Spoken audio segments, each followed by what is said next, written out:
We give thanks to the moment, and we know a whole heap of one really look forward for Wednesday night.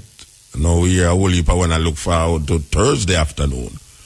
So we're going to make use of it, because we know so the moment is clear. You know, say there's so much things in the news. Every week has something different, you know. Every week I hear about the teacher will beat the picnic with the PVC pipe. No, Rasta, I tell you, the teacher never go out wicked. 9-year-old teacher beat the youth with the PVC pipe. He can't hold finger, can't hold the pencil again. Terrible thing. Terrible thing. The teacher, they should be arrested immediately. Not to mention the teacher last week where they take out the picnic pants. I was going with them teacher there. Where them come from? Where they really come from, though. Anyway, the big news of foreign is that a 20-year-old youth, about 29-year-old, you know, him just bust pan America secrets and run Ghana, Hong Kong. America is in daze, in dazzlement. Because enough things them, the youth bust out where them never really want to come out, you know. You know, last week we play some clips from news reports from the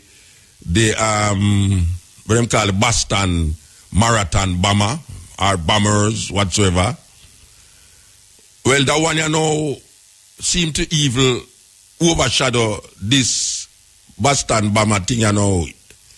This is a youth where did a work for NSA, and him decides, boy, right now, me can't take what America do, you know, Rasta. Now, if you don't know, I can tell you no now, you know. Because, you know, so we are telling you things and then you know, say, well, somehow, you know, I go and like, say, boy, I'm out and know what I say. Because years we are do this thing and little after you go hear it get big out, you know, you say, boy, everybody are ray, because remember when we're telling you about the AIDS thing, you know. Man, I said, where Muta get that from? All right. Remember, we're telling about the mad cow thing, you know. Man, I said, Muta, mad man, you know. You might talk about cow, I get mad. We see it come reality. Remember, we're telling about genetically modified foods, you know. And genetically modified animals and genetically modified plants. And people are say, where Muta get them things from? Now, we see a big news now. GMO and Monsanto and all these things. Remember, we're telling you that the name Jesus don't have no significance or relevance to any history. Now we see people are examining it closely now, you understand? So, enough things. But, you know, say, America, if I hear them say, America is Uncle Sam, sometimes people may wonder where the hell them get this thing, Uncle Sam. But America told the people of America, because some so-called conspiracy theorists come out and say America are tapping into phone calls and emails. As a matter of fact, you cannot dial somebody and them know exactly who a dial and which number a dial to, and just listening by your phone call. Likewise, the email. So even though you feel the email secure, you know, it not secure. Now, them claim say, well, is Obama. Obama claim say, watch out, we don't do that to American people, you know, because that is against the Constitution of America in terms of the privacy of people to have privacy. It's only foreigners we do it too. It's only foreigners we do it too. So, meanwhile, him there I say, it's only foreigners them do it too. That means, you know, every call we out of earth, you know, outside of America can be tapped into by America security services, you know, CIA, FBI, NSA, or any one of them. Well, a guy come bust out and I say, but really and truly, you know, say Obama a lie because Obama knows say all the American citizens them are listening to. Well, last week, a youth who work with them, insider, declare say, America do some dangerous things. Because we know America do dangerous things for a long time, you know. They set up all assassinations and murders and destabilize countries. Remember, we play this tape here with Farrakhan. Remember, read out most of the countries where America go in and destabilize them and assassinate all them prime minister, this and put in government where them want put in for be what them call part of the American lackeys or puppets. Well, no. This is a big thing going on now because them don't know what to do. America don't know what to do now after this future. Him just keep them, him live Hawaii, him just keep them and run Ghana and Kong. And him no stop talk. Because today him say something different or no, him say something else, not something different. Him say something else we never did that say before. A serious thing. So now, where up now is that American people vex because Obama they don't tell them say years ago say boy right now him respect the privacy of America, yet still you know him send drone go kill Americans. Yes, in a Yemen him sanction a drone killing in a Yemen we kill Americans and them want to know if that is constitutional, that you should have sent drone to kill Americans, but them a plan to have drones in America too, to kill Americans. But the big thing is that Obama say one thing and now the youth come to something and them is up and down in Washington, you know, them don't know what to do. Because this youth you know is a problem. It's a big problem. So here we're going to know, as usual, we're going to play some clip where you're not going to hear on primetime radio in Jamaica. Because, as I say, the thing I say, go through CNN and all them places there before. Just like Monsanto, just like Mad Cow, just like AIDS, just like all of them we represent. We're going to present now 3 clips. 3 clips? Yeah, we're going to present 3 clips.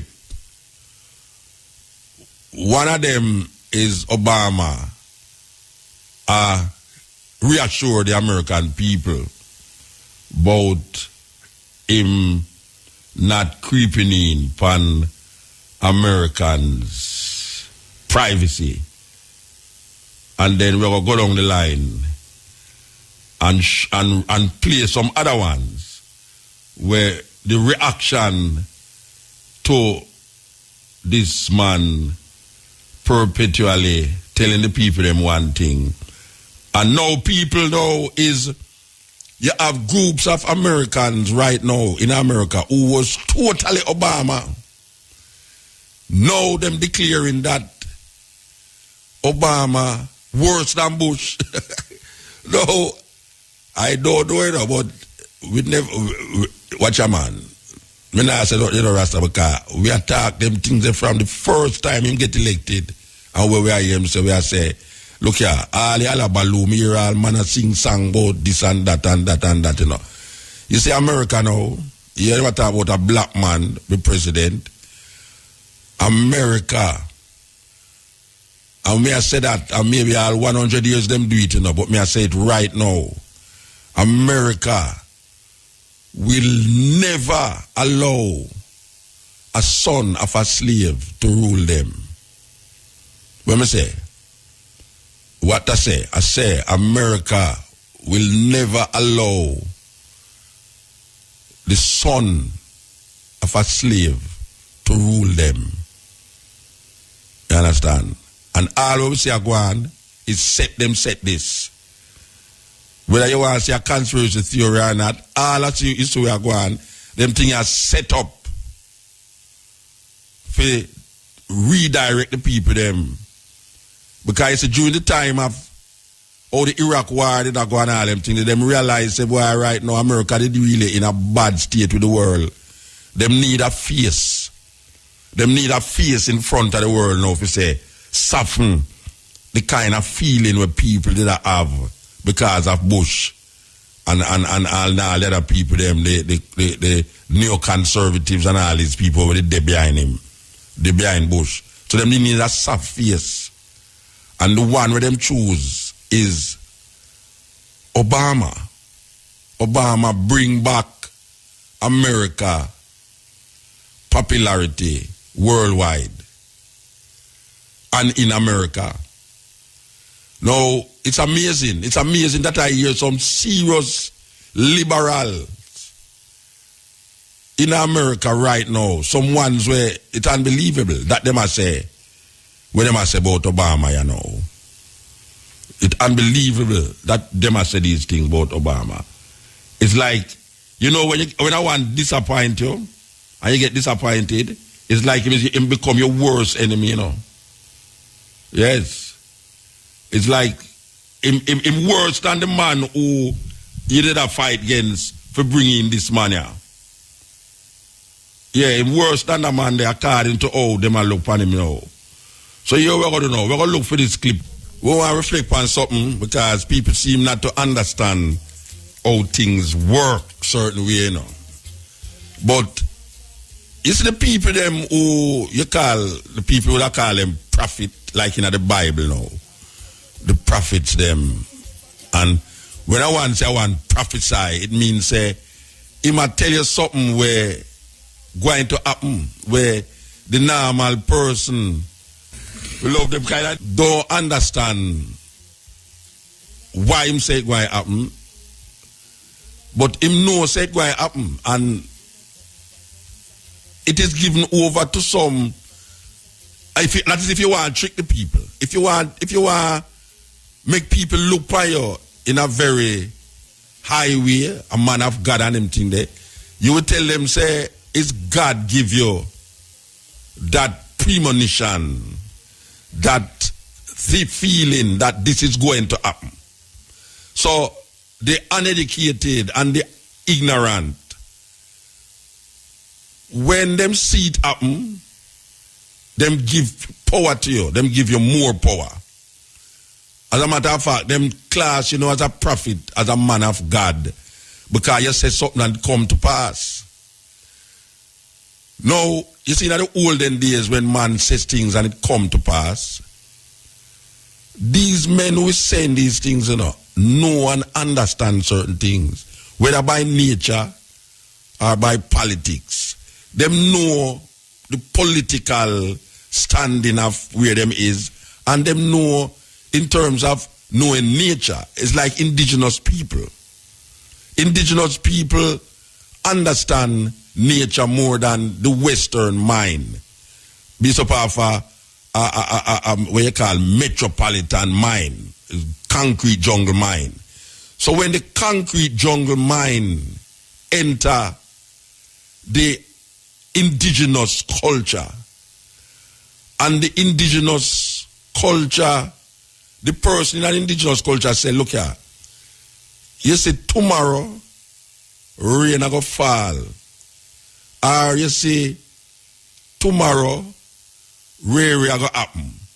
You see the concrete jungle mind, him don't understand why them person that said, because him not see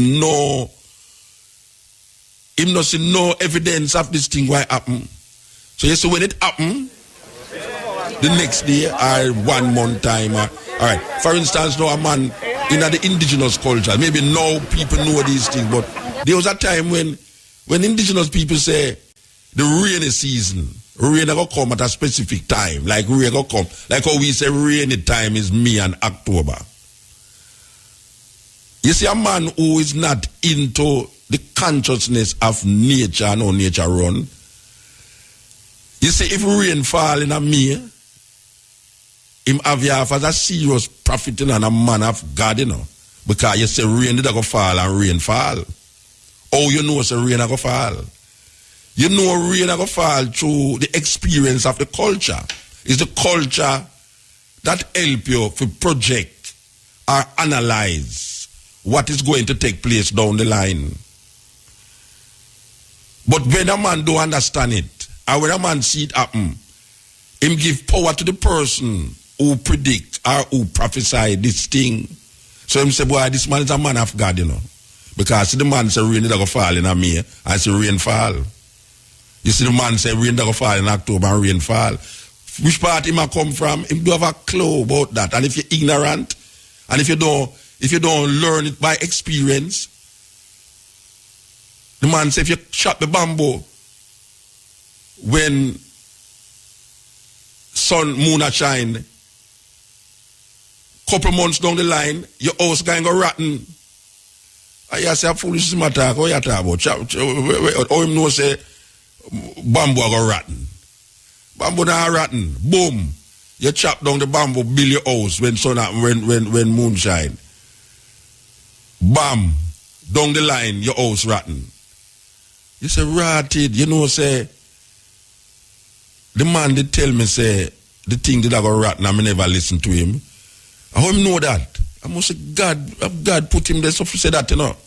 So right now that man they become a prophet in a little place.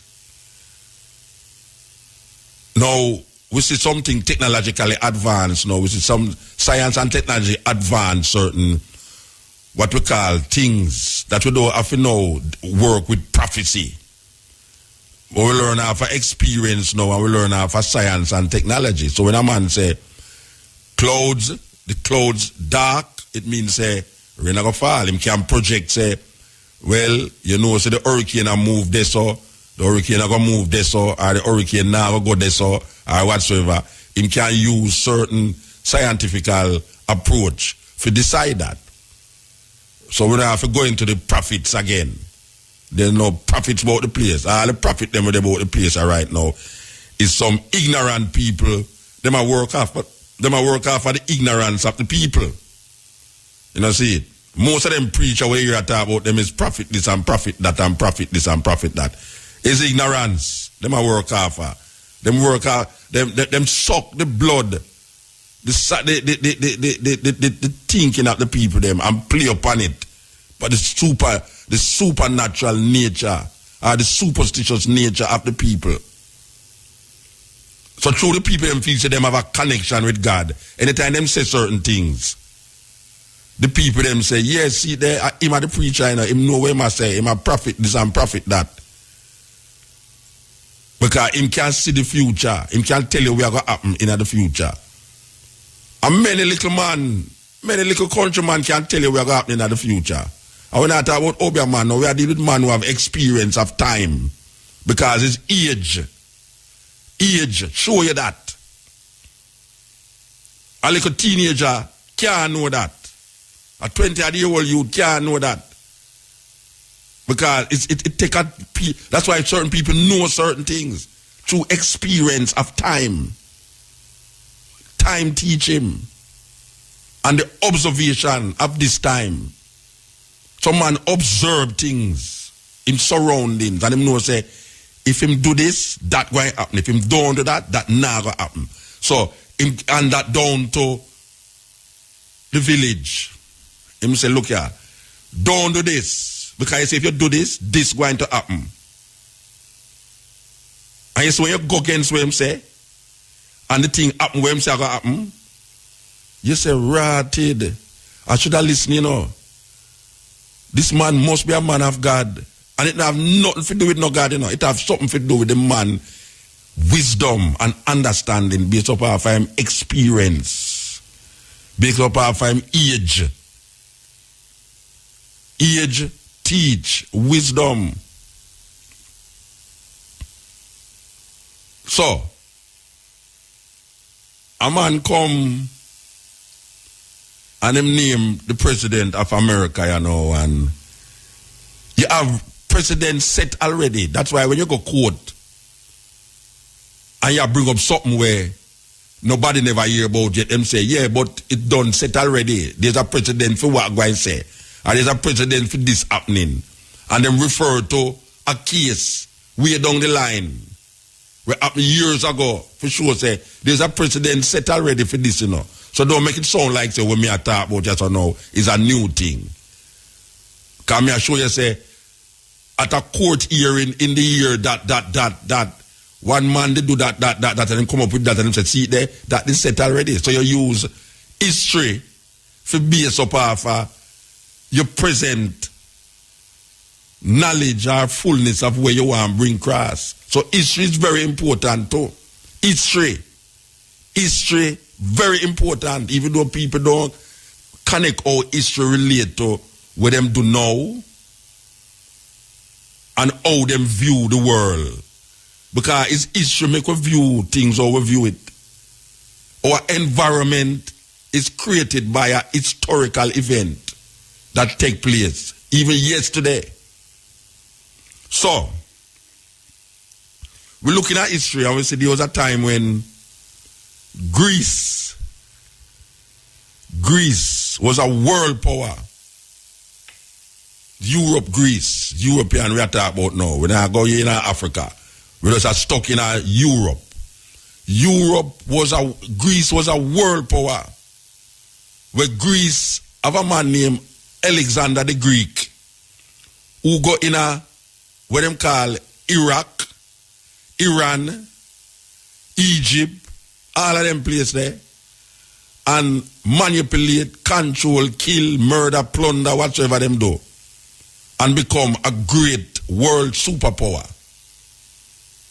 That even the Bible, most of the New Testament, as a matter of fact, not even most, maybe all of the New Testament, the first time it was written down in a language that the Greeks them use. Even today, we say, in Ethiopia, that Greek word is still used to define the Savior, Jesus Christus. Isn't it ironical that there's no word in Amharic for Jesus Christ? The word that Ethiopians use is a Greek word, Jesus Christus. So when a man say Jesus Christus and I go on like say, he must say something higher than Jesus Christ. Him not say nothing higher than Jesus Christ. Jesus Christ, Jesus Christus, the whole of them are the same European ideas. Even in Ethiopia. So the Greek them rule for a time. And the Greeks them fall. The Greek empire fall. And it fall to a next empire named the Roman Empire. The Roman Empire ruled the world under the Caesars. And then rule and then now under the popes. So when the Caesars was no more, even though you have the church and the state, but Europe was once manipulated by the church. The church had more power than the state. So it become almost like a theocratic reign by the popes. Just like what you have in Iran now, you have a theocratic government in Iran run by the Ayatollahs. But the Europeans was run by what we call a theocratic idea where the Pope, the head of the church, the Roman Catholic Church, was seen as the authority, the beginning and end of all authority. So Rome rule the world. And when we talk about the world now, we have to even clarify it too. Because we don't even know if they rule all China and them place there. It's a world, we are talking about the world as we know it, given to us by Europe. And that's how I will clarify it. So now, Rome fall. And very interesting that one must even, if you don't want to read the book, but listen to the audio tape of a book named The Fall of the Roman Empire. The Fall of the Roman Empire. Big book that people used to study them things in a university. But you know, you see Rome was a very influential state. Because it is out of Rome come most of the logics and the governmental ideas that we use today. So, Rome fall. And up come a place named Great Britain. Great Britain. No, you see where we are get at, you know. We see where we are get at. Believe you me. We have an agenda where we are telling you all of this. You say Great Britain take over the world as we know it.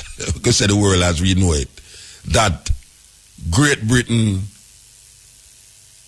under the kings.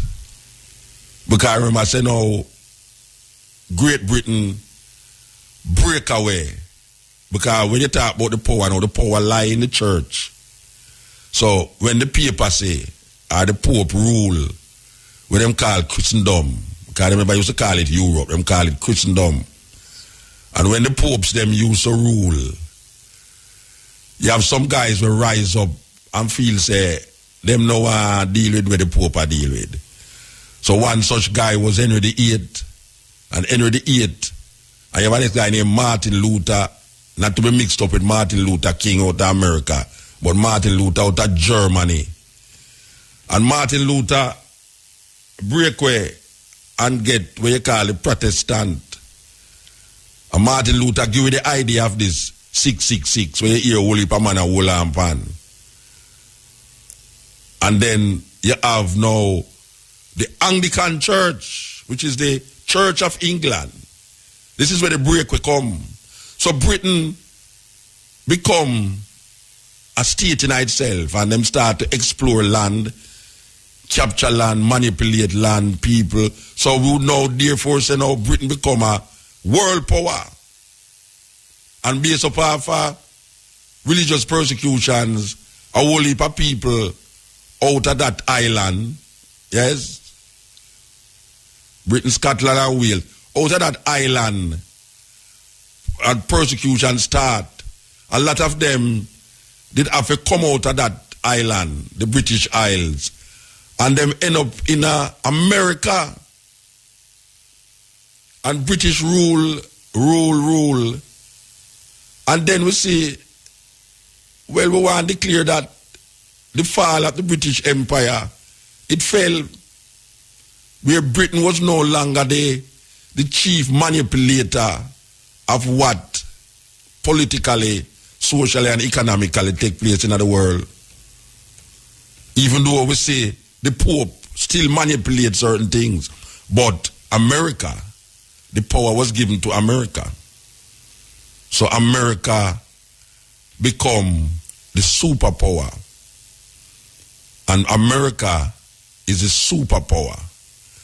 Now, why we go through all of them long talk, you know? We go through all of them long talk that president set, just like the courthouse we talk about. President set because we say empires come and empires go. And nothing no lasts forever. Now, when you look on America now, you know, we not make no prophetical, we not give no prophetical language and no argument, you know, we are say, based upon history, America going to go the same way as Britain, as Rome, as Greece, and we could even go further and say Persia, and them way there. It going to go the same way. No. If you have a president set, and you see history, mark it, and you come here so now in the present and don't realize this thing is inevitable, and you keep latching on upon something where you know it's not going to last, then you're going to go down with it. You're going to go down with it, and you can't blame nobody if you go down with it. Because Rome go down, and there was nobody during the Roman time could I tell you, say, the empire of Rome never did last forever. But it never lasts forever. Nobody would have known that at this time Greece would have come to such a serious position of economical depravity that Greece who almost invent money would have known, say, they would have shot at that now and can't manipulate the whole market. So now we reach at the stage now where we reach America. And we say African people, both in Africa and in this part of the world, who get so latched on and can't maneuver themselves out of the lachan, or them get lachan like ticks. You have to take something and draw out the ticks out of the dog. And sometimes when you draw out the ticks, you see blood in the dog. Because the ticks that suck the dog. And sometimes the dog don't want you there. And you latch on, but you think the dog, why? You see the dog crab up himself and take him foot and crab you out and you can't come out. And him no want you there, but you still hold on on him. And that's how America reach now, you know. America reach a stage now where, just like Britain know that they prefer not to have the colonies to weigh down upon them. So them say, take your independence. Because I give you independence, you know. You think that we fight for that? I give you independence. Our ancestors fight to come out of slavery. And our so-called nation leaders, because them couldn't deal with the colonies anymore, them say, well, give them independence in the Rasta, but them go and go fend for themselves. So you know, we want to know if these leaders in the Caribbean and so in Africa are going to look upon America and see say America a fall and still latch on to America. You don't see where we are going in the world. This is not no prophetical language or message. This is a natural progression that if you look upon the thing, you see the thing happen right in front of you. It will open out like a sunflower seed, like a sunflower flower. It will open out in front of you. And what if people are going like them can't see it? You don't see where we are going in Europe. You don't see where we are going in America. You don't see the people them way over the other side of the world when named China and manipulate the whole thing to the point where all enough things in America now is run by the Chinese. Then if the Chinese people who don't have a record of human rights can manipulate the economy of this big superpower named America and all the other places in Europe, who don't say something is going down. Where the leaders them there? Or the leaders them not see that? So if the leaders them don't see that, how the people them going to strike because the people them supposed to have the power, you know. But the people them understanding certain things, not going to change the thing. It have to change based upon how the leaders them react to what the people them is dealing with. So if the people them go so boom and say, hey, and the leader say, yeah, hey, but what you know, we have beef to work with it, all right, I'm going to work with it. Because most of Jamaican people never want Jamaica to go to the IMF, but we never have no choice.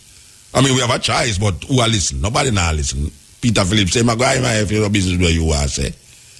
We are going IMF. IMF supposed to alleviate certain problems where them did have, which we know, say, President set with IMF already. We don't look on the places where IMF go into and realize, say, oh, we're going to fall for that. We don't know that already. There's not take no rocket scientists to go see that. IMF is not the solution to the Jamaican problem. And when them Ghana help him, them come tell you that too, you know.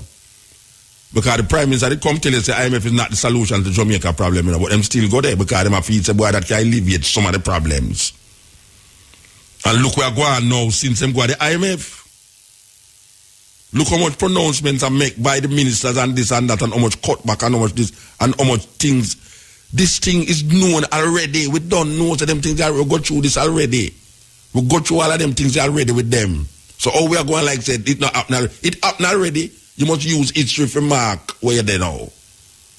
If you not use history for mark where you're there now, you're going to repeat it. And that the people them are do, them are repeat history. Or we keep repeating history over and over and over. Dumb with dumb and fool. If we did have something happen already, all we have to do is look away happen already and say we now go that way there. If you keep doing the same thing the same way all the while, you're going to get the same result. It's fool, them people are fool or what? If you do the same thing the same way all the while, you're going to get the same result. And them keep doing the same thing the same way all the while, and all of them feel them now do the same thing. Them are going like them now do the same thing, and the same thing them are do. Some man come out now and him say, Boy, Obama, me you say certain things, but guess what? Me work with you. Me work with you. And me no say. Why not tell the people them say, not no go so. Not no go so. Presume control, you know. Listen to this now. So we're going to play out the first one. Listen to this now. Mr. President, could you please react to the reports of secret government surveillance of phones and internets? And can you also assure Americans that the government, your government, doesn't have some massive secret database of all their personal online information and activities? Yeah. When I came into this office, I made two commitments that are more important than any commitment I make. Number one, to keep the American people safe. And number two, to uphold the Constitution. And that includes what I consider to be a constitutional right to privacy and an observance of civil liberties. Now, the programs that have been discussed over the last couple of days in the press are secret in the sense that they're classified, but they're not secret in the sense that when it comes to telephone calls, every member of Congress has been briefed on this program. With respect to all these programs, the relevant intelligence committees are fully briefed on these programs. These are programs that have been authorized by broad bipartisan majorities repeatedly since 2006. And so I think at the outset it's important to understand that your duly elected representatives have been consistently informed on exactly what we're doing. Now, let me take the two issues separately. When it comes to telephone calls, nobody is listening to your telephone calls. That's not what this program's about. As was indicated, what the intelligence community is doing is looking at phone numbers and durations of calls. They are not looking at people's names, and they're not looking at content.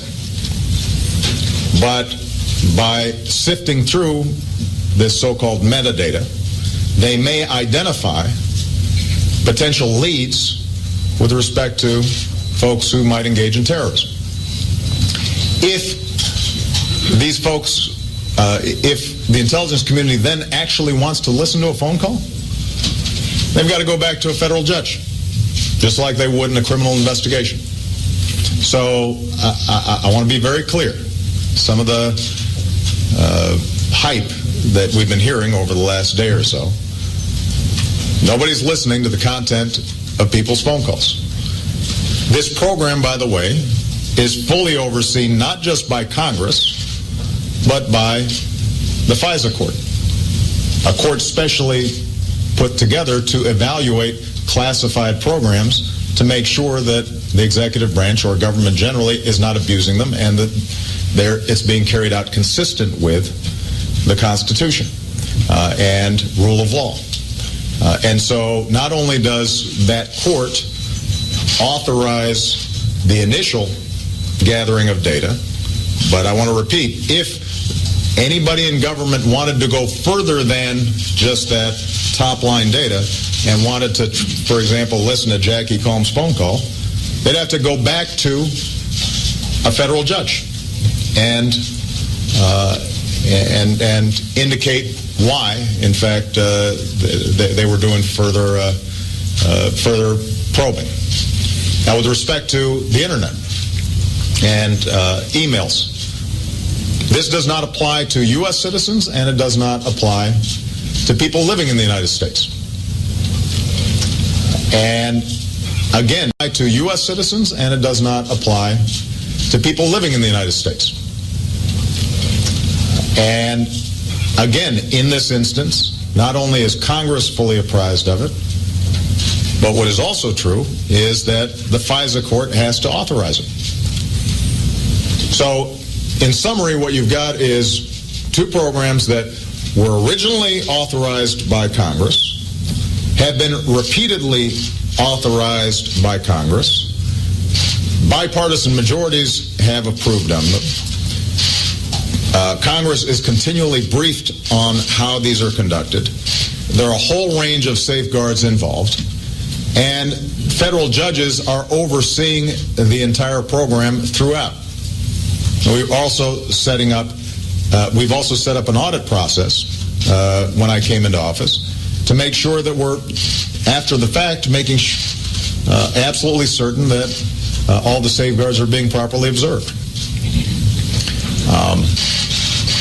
Now, having said all that, you'll remember when I made that speech a couple of weeks ago about the need for us to shift out of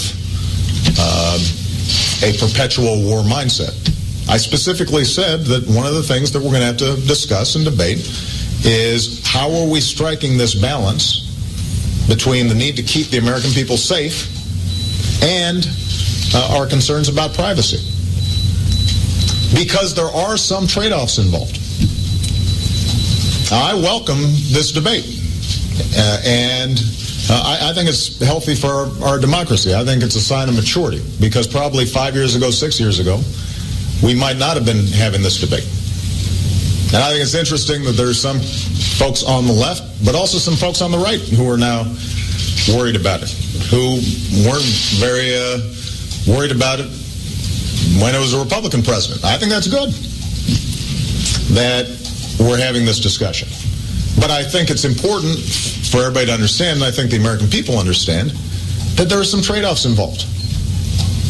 You know, I came in with a healthy skepticism about these programs.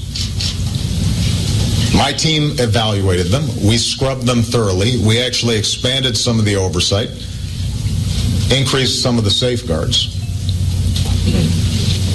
But my assessment and my team's assessment was that they help us prevent terrorist attacks.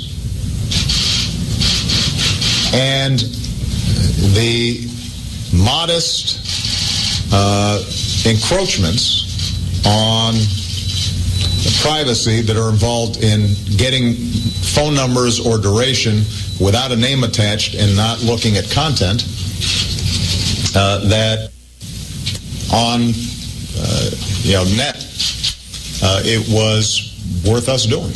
That's, some other folks may have a different assessment of that. But I think it's important to recognize that you can't have 100% security and also then have 100% privacy and zero inconvenience. We're going to have to make some choices as a society. And I can say is that in evaluating these programs, they make a difference. Okay, all right. So, me could understand where him really say in this thing here. Where I say is that, all right, we don't really want to encroach on. All right, first of all, him say we're not listening to conversations. We not read people email. We're not listening to conversations. Down the line now, him say, look you now, for really all the security as how we want it, because when I did come in a power, I was totally I was against it. But after further evaluation, remember, Bush did that say these things, Bush did that say they must do this and do that, and Dick Cheney, and then now him come and say none of that. And then now, after him sit down with all him friend them and people them and further evaluation, them and say, watch, you can't have 100% of this thing. There's a time when you really have to do certain things outside at the levels in order to secure America. So it's not that, may I tell you, say, we 100% nah listen. We are say, we really nah listen. But if it comes to the case where we feel, say, it is at national security, we're going to listen. this is relating to American phone calls, you know. Is when Americans make phone calls, because if them not talk about outside America, you know, outside America, them listen to anything where them want to listen to. You understand? But you might talk about with the American people and securing the privacy of American. Him just say, why, when me just come in a power in a Rasta, me did that scene say, the thing can't work that way, but here what all. You see, when me come out and come realize, say, why right now certain things can't work, or me did that see it. And that is the thing with politicians, you know. When you're outside, you feel say you can't save the world. And when you go in there, you become the world. You understand? Okay, so this is the cutting edge, and I refer me going to come forward. We are kind of evaluate recent developments we are going in America now pertaining to this brother where this create the vibes in America. So we give the Obama reasoning where we say, where Obama say, look here, we now listen to people conversation, we just have the number and thing, but we now listen to them, and then down the line now him say, after coming into power and him realize when him sit down with them people, then he must say, watch you know. You say, me did not view it really, and it can't work that way there. So it's not that we now listen to you, kind of make sure say to him, say, if you want certain security, you have to give up something. Which is that he must say. If you want certain security, you have to give up something. So it's not that we are listening to you, we're not 100% not listening to you. You understand? So if kind of steer you up to make you know, say, yeah, me did say, we're not going to work with certain things, but you see what Bush did say, him did right. It's really that he must say. He must say, Bush did right, you know. We have to work with what Bush did say. We have to really go into certain things. All right, now. So this is the one now where very important to the whole thing. This one, listen to the one now. My guest today is William Binney, a whistleblower, former National Security Agency official. He was one of the first to reveal the agency's massive domestic spying program. Mr. Binney revealed that NSA sought and received access to telecommunications companies' domestic and international billing records, that it has intercepted somewhere between 15 to 20 trillion communications. Mr. Binney also claims that in order to cover its warrantless surveillance, the agency concealed it under the patriotic-sounding name Terrorist Surveillance Program. Mr. Binney, thank you so much for coming. In light of the Petraeus/Allen scandal, while the public is so focused on the details of their family drama, one may argue that the real scandal in this whole story is the power, the reach of the surveillance state. I mean, if we take General Allen, thousands of his personal emails have been sifted through private correspondence. I mean, it's not like any of those men was planning an attack on America. Does this scandal prove the notion that there is no such thing as privacy in a surveillance state? Well, yes, that's what I've been basically saying for quite some time, is that the FBI has access to the data collected, which is basically the emails of virtually everybody in the country, and the FBI has access to it. All the congressional members are on this surveillance too. It's not, no one's excluded. They're all included. So yes, this can happen to anyone if they become a target for whatever reason. If they are targeted by the government can go in, or the FBI or other agencies of the government can go into that database, pull all that data they've collected on them over the years, and reanalyze it all. So retroactively analyze everything they've done over the last 10 years at least. And it's not just about those who could be planning, who could be a threat to national security, but also those who could be just... It's everybody. The NARIS device simply takes in the entire line, so it takes all the data. In fact, they advertise. The way they advertise, they can process the lines at session rates, which means 10 gigabit lines. That's the NARIS, not the STA6400, but I forget the name of it. There's another device that they have that does that, but it does it at 10 gigabits. 10 gigabits. That's why they're building Bluffdale, because they have to have more storage because they can't figure out what's important, so they're just storing everything there. So all that email is going to be stored there for the future, but right now it's stored in different places around the country. But it is being collected and FBI has access to it. You mean it's being collected in bulk without even requesting the providers?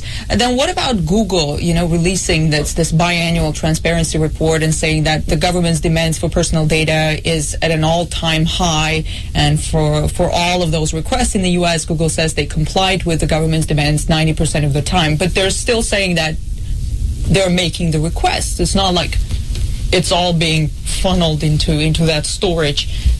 What do you say to that? Well, I would assume that that's just simply another source of the same data they're already collecting. Mark Klein, in his declarations in the court about the AT&T facility in San Francisco, documented the NSA room inside that AT&T facility where they had NARIS devices to collect data off the fiber optic lines inside the United States. So that's kind of a powerful device that would collect everything that was being sent. It could collect on the order of over 100 billion 1,000-character emails a day. One device. So that gives you an idea of the magnitude of the kind of collection that's going on. Well, you're saying they sift through, those are billions of emails. Yep. I wonder, how do they prioritize? I mean, is it like foreign nationals first? How do they prioritize? How do they filter it? I don't think first of all, I don't think there's any filtering. They're just going to store it all, okay? So then it's just a matter of selecting it when you want it. So if they wanted to target you, they would take your attributes and go into that database and pull out all your data. That's what I was going to ask. Are they reading my Gmail? I should say there is no Afghanistan general in my mailbox. Do you think now that I said that, they will stop looking into my mailbox? I don't think that would make any difference, no. If they had you on the target list, you're on the list. So. Were you on the target list? I'm sure. I believe I've been on it for quite a few years, yeah. So I keep telling them everything I think of them in my email, so that when they read it, they'll understand what I think of them. Do you think we should all leave messages for the NSA in our mailbox? Sure. Mr. Binney, you blew the whistle on the agency when George W. Bush was president. With President Obama in office, in your opinion, has anything changed at the agency? In the surveillance program, in what direction is this administration taking program? The change is that it's getting worse. They're doing more. That's why he is supporting the building of the Buffdale facility, which is over $2 billion they're spending on storage alone of data. So that means that they're collecting a lot more now, and they need more storage for it. So that facility, by my calculations that I submitted in a sworn affidavit to the court for the Electronic Frontiers Foundation lawsuit against NSA, would hold on the order of 5,000 exabytes or 5 zettabytes of data.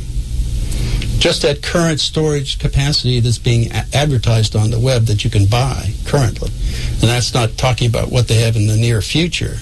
Okay, so what are they going to do with all of that? Okay, they're storing it. Why should anybody be concerned? Well, if you ever get on their enemies list like Petraeus did, or for whatever reason, then you can be drawn into that surveillance. Do you think they were the General Petraeus, who was idolized by the same administration, or General Allen? Well, there's certainly some questions that have to be asked, like why were they targeted to begin with? What law were they breaking, or what probable cause did they have to begin in the case even to of General Petraeus?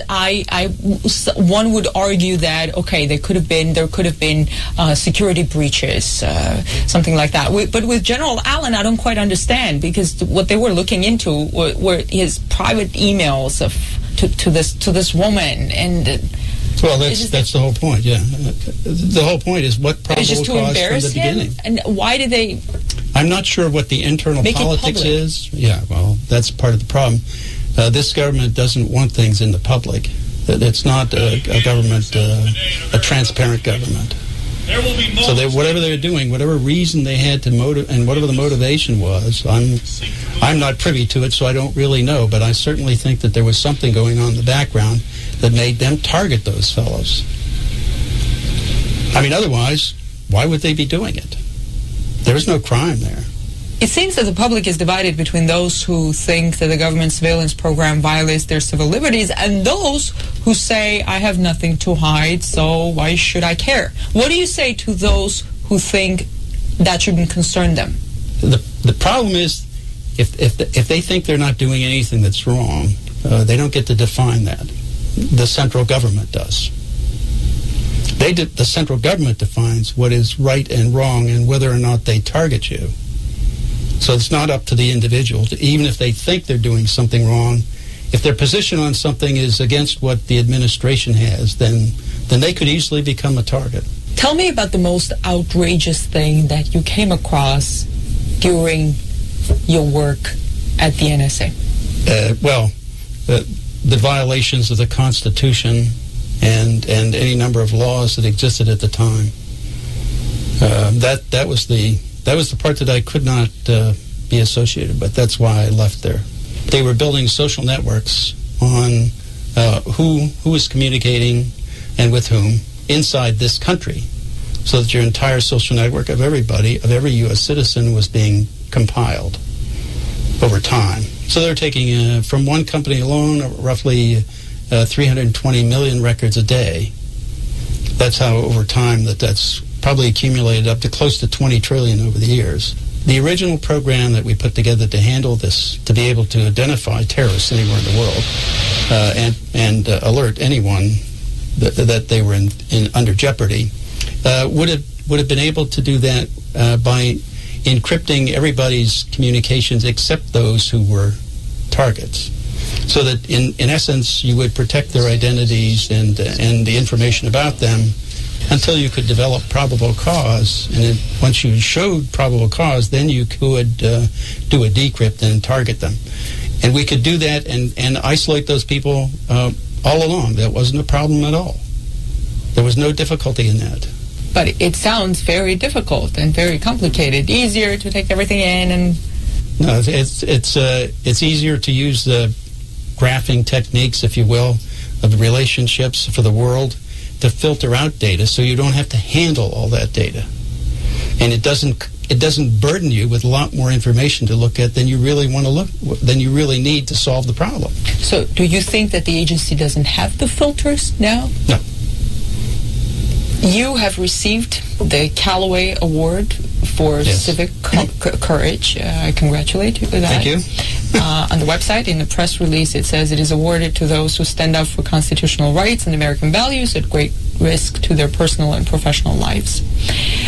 Under the Code of Spy Ethics, I don't know if there is such a thing. I assume, not. Your former colleagues, they probably look upon you as a traitor. How do you look back at them? Oh, that's pretty easy. They're violating the foundation of this entire country, of our entire foundation, of why this entire government was formed. It's founded with the Constitution and the rights given to the people in the country under that Constitution. They're in violation of that. And under Executive Order 13526, Section 1.7, governing classification, you cannot classify information that just to cover up a crime, which this is. And that was signed by President Obama. Also, President Bush signed an earlier executive order, a very similar one. If any of this comes into the Supreme Court and they rule it unconstitutional, then the entire house of cards of the government falls. What are the chances of that? What are the odds? Well, the government's doing the best they can to try to keep it out of court. And, of course, we're trying to do the best we can to get into court. So we just thought it deserves a ruling from the Supreme Court, ultimately. The court is supposed to protect the Constitution. All these people in government take an oath to defend the Constitution, and they're not living up to their oath of office. REFM, thought-provoking, always smoking, lyrics like a bazooka. You are listening to Muta Baruka. Take note that a youth 20-odd-year-old this week bust out some things and run gun to Hong Kong. Even more than where the man there say. So now we're going to play the last one. And this one, I have to take note of this, that this television network is pro-Obama. And when I say pro-Obama, then pro-Obama like how Fox is anti-Obama. The brethren we attack on this program here, since I have listened to him over the years, I have never heard him say anything terrible about Obama until now. So you must know how the thing get. Listen to this. Welcome to the Young Turks' huge news day, and one that is disastrous for the Obama administration. No, not politically. This is when it comes to what he's actually doing. He's going to have backup for a lot of this from Republicans and Democrats, but the reality is, as they say in Game of Thrones, winter is coming, right? Well, Big Brother is coming, and he's here, and his name is Barack Obama. Here is the guy who promised us that we were going to get change. He's delivered nothing but pocket change. And in the case of civil liberties, he has continued to one-up George W. Bush. I guess Bush is his role model, because I can't see any other reason why he would want to continue to emulate him and even go further than George Bush in his abuse of our civil liberties and our privacy. So, point number one. Turns out that the NSA has been going into our records through Verizon for over 100 million of us that are connected to Verizon. They have our information. In fact, ABC News has a little bit more on this story. Even though the alleged court order only allows collection of phone numbers and their frequency and doesn't allow the government to listen in on the actual phone calls, civil liberties groups are outraged. The ACLU calls the practice alarming. Even former Democratic Vice President Al Gore voiced concern on Twitter, saying, in the digital era, privacy must be a priority. Is it just me, or is secret blanket surveillance obscenely outrageous? The order, reportedly obtained 10 days after the Boston Marathon bombings, does not identify intended targets or explain why the government is casting such a wide net. It was the Verizon court order that got leaked, but there would clearly be court orders for other carriers. This is unbelievable. Now, if you think, well, they're not listening to the actual calls, but they know who you called. If they wanted to target someone, all they've got to do is look at all the different numbers. For example, let's say a political enemy or a reporter who's doing stories they don't like. It's not like they're beyond targeting reporters. They do it all the time, right? Calls what? Their bookie. Calls escort service. Calls someone to get marijuana. Anything that you could possibly be doing illegal, they've got the information. This is gigantic, Big Brother. So here's more from Glenn Greenwald's article in Guardian that broke the story. The document shows for the first time that under the Obama administration, the communication records of millions of U.S. citizens are being collected indiscriminately and in bulk, regardless of whether they are suspected of any wrongdoing. Remember when they used to tell us that BS about, oh, no, we're only going after terrorists. So what, now the whole country is terrorists or suspected terrorists? They continue. The order, a copy of which has been obtained by The Guardian, requires Verizon on an ongoing daily basis to give the NSA information on all telephone calls in its systems, both within the U.S. and between the U.S. and other countries. You remember when they used to feed us that crap about, oh, no, don't worry, we're just listening to foreign calls. No, they're targeting domestic calls as well. The NSA is not supposed to target domestic calls or anything else. It's supposed to be an agency that looks outward. Is it? No, it's looking inward, because Big Brother's coming, and he's coming for you. One more from the Guardian article. The secret Foreign Intelligence Surveillance Court granted the order to the FBI on April 25th, giving the government unlimited authority to obtain the data for a specified 3-month period on July 19th. Unlimited authority. Now, you remember this guy? This is the guy who ran for office back in 2008, promising change. Laugh along with me. This administration also puts forward a false choice between the liberties we cherish and the security we provide. I will provide our intelligence and law enforcement agencies with the tools they need to track and take out the terrorists without undermining our Constitution and our freedom.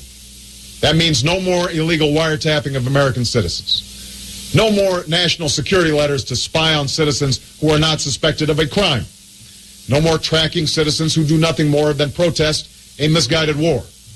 No more ignoring the law when it is inconvenient. That is not who we are. Well, that's not who we're supposed to be, but that's exactly who Barack Obama is. That's who he is.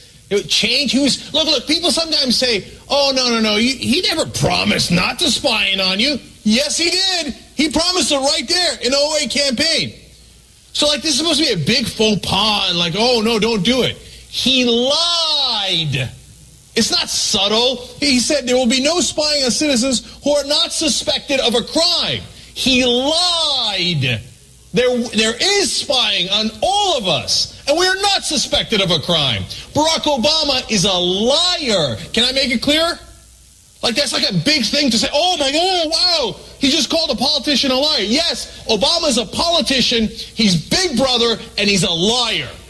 And by the way, today, Washington Post breaks another story. It's not just the phone companies, it's the internet companies. They have a secret project that was just revealed today called PRISM that allows all of them to track us through our internet companies. The companies involved are, here, let me read it to you, Microsoft, Yahoo, Google, Facebook, Paltalk, AOL, Skype, YouTube, Apple. A former intelligence officer says they quite literally can watch your ideas form as you type. Oh, no, we're not going to spy in on you. Barack Obama is a liar. Can I be clearer about that? All right, let me bring in my panel. David Sirota is a syndicated columnist, journalist, and best-selling author. Hostile Takeover is one of many books he's written. Lauren Brown Jarvis is a political organizer for Nation Builder. Noah Rothman is an editor at Mediaite. Thank you, guys. Well, obviously you know where I stand. David, thoughts on this? Well, I think that it's obvious that President Obama didn't follow through on his campaign promises, and I think that what's going on right now is a whole lot of CYA, and I don't think they're going to be able to CYA with this disclosure. I mean, this disclosure, I think, in a certain sense, it confirms what we already, I think, suspected, and many of us strongly suspected. And I think that the question now is, what are going to be the ramifications? Will Congress do anything? Will the courts do anything now that it's out in the open? And I don't know what the answer to that is, but it seems like now there's almost, it would be an embarrassment, not that that stops Congress from doing anything, but it would be an utter embarrassment if Congress doesn't even try to do anything. Well, look, I got bad news for you, David. They're not going to do a damn thing. Now, there are some people on the right side, like Jeff Merkley and Ron Wyden and Udall and Rand Paul on the Republican side. But the great majority of Congress is on the wrong side. Feinstein today saying, this is how we protect America. We must protect the homeland. I was like, thank you, the senator from Stuttgart. I appreciate it. Okay, I mean, it was chilling, her language. And then there's Lindsey Graham, who has found every conceivable way to attack the president. But on this issue, he's like, please spy on us. Go, great, violate, shred the Constitution, go for it. Watch this. I hope the American people appreciate that the way you protect the homeland is you try to find out what the enemy's up to. I'm a Verizon customer. It doesn't bother me one bit for the National Security Administration to have my phone number, because what they're trying to do is find out what terrorist groups we know about and individuals and who the hell are calling. And if my number pops up on some terrorist phone, I'm confident that the FISA court is not going to allow my phone calls to be monitored by my government unless you and others can prove to them that I'm up to terrorist activity through a probable cause standard. So spy on me.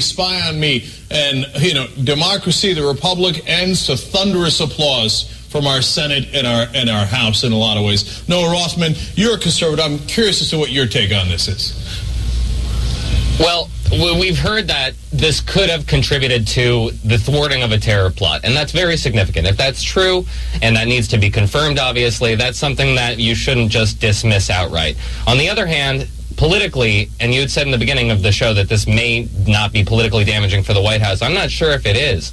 The president's mandate in 2008 was transparency. It was a softening of the war on terror, and this is yet the final straw, saying that he's essentially ratified just about every counter-terror tactic that the Bush administration used, from extrajudicial killing to extraordinary rendition, and now to wiretapping and to monitoring of communications. So this would be the equivalent of a catastrophic terror attack happening during President Bush's second term. His mandate was to soften counter-terror tactics. He's done the precise opposite. It's politically perilous.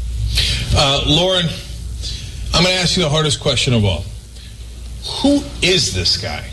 You know, why does he say in 2008, oh, we're not going to do any of this Bush stuff? And then he puts the Bush programs on steroids. Who is he? I think that's a fair question, and I think you're also looking at why aren't the American people calling this person into accountability? He is our president. We did elect him, and even our congressional members at that. I mean, until people get angry, and I doubt they're going to get angry, you have to be, you know, pretty well off to have Verizon, and most everybody in America right now is poor and their credit is bad, so they're on Sprint with me. But, you know, if you get angry, if the American people were to get angry enough about this and really call the president and their Congress people down to the carpet, something would change. But everyone's, you know, gone home and checked out on this. But I also think that there's a normalization. That the reason why the public may not necessarily respond in the way that, for instance, I think the public should respond is there is a kind of, well, I already knew that factor. Well, I already suspected that. Even if it wasn't explicitly news, I'm already expecting that the NSA is looking at Facebook, looking at AOL, looking at those communications, that the NSA is looking at Verizon records. So what's really scary and I think sad is that under the Obama administration, he has not only embraced Bush policies, he has overseen a normalization of now what are transpartisan policies to the point where they're part of the fabric of our expectations and our assumptions about our politics. Unfortunately, that's a devastating point. It's absolutely true. President Obama took what he said was going to be, you know, these Bush policies that were exceptional and wrong and radical. That's what he campaigned on in 2008. Remember the giant signs that said, change, change. And he did the exact opposite.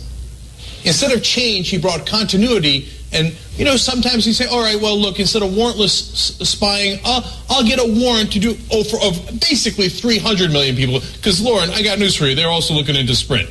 Okay? We just happen to have a document on Verizon. People really start to think about the fact your phone is your most personal device. And right now it's the location of the call and maybe who you called. But that could easily expand to what pictures did you take? Who did you send a tweet to? So when people really start to think about how this program could expand and what that could mean for just personal privacy rights, then we'll see a change. Then they'll call this president into accountability.